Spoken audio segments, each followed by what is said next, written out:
গজারডাঙ্গা গ্রাম।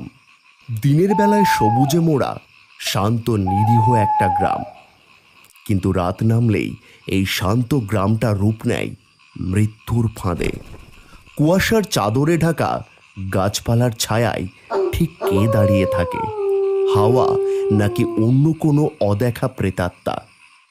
আজ রাতে সেই প্রশ্নের উত্তর খুঁজতে বসে আছে বটতলার মাচার দুই বন্ধু নাসিম আর বাপন।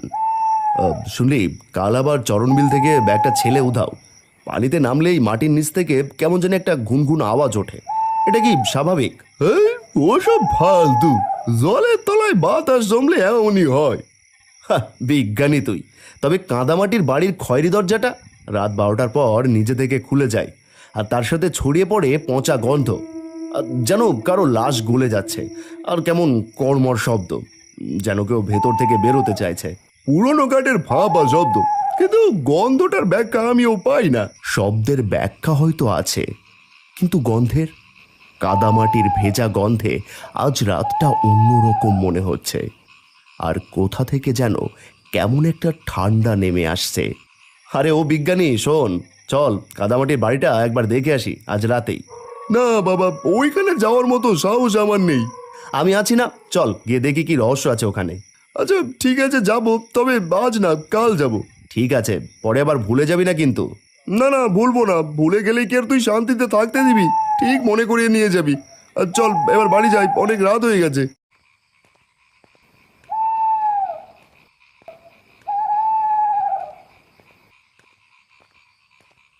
শুন, তোদের বাড়ি যাওয়ার রাস্তাটা খুব বিপজ্জনক, কিন্তু ওই রাস্তার পাশের বাঁশঝাড়টা নাকি অনেক ভয়ঙ্কর। ওখান দিয়ে কেউ গেলেই নাকি কারো কান্নার শব্দ শুনতে পায়, আর নাকি কবুতরের মতো ডানা ঝাপটানো শব্দ শোনা যায়। আরে তুই এসব নিয়ে টেনশন করিস না, ওসবে আমি ভয় পাই না। শোন ভাই, এত সাহস দেখাস না। রাস্তায় কোনো রকম অস্বাভাবিক ঘটনা ঘটলে সোজা বাড়ি চলে যাবি, কোথাও দাঁড়াবি না, আর পেছনে ফিরবি না। মনে রাখিস, বিপদ কিন্তু বলে কয়ে আসে না। আচ্ছা ঠিক আছে, তুই এসব নিয়ে বেশি টেনশন করবি না। এবার যা, আর তুইও দেখে শুনে যাস।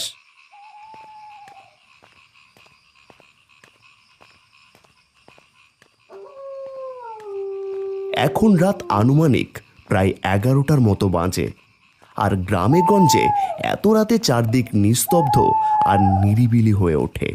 দূর থেকে ভেসে আসা কুকুরের ডাক আর মাঝে মধ্যে শিয়ালের ডাকে পরিবেশটা খুব ভয়ঙ্কর মনে হয়।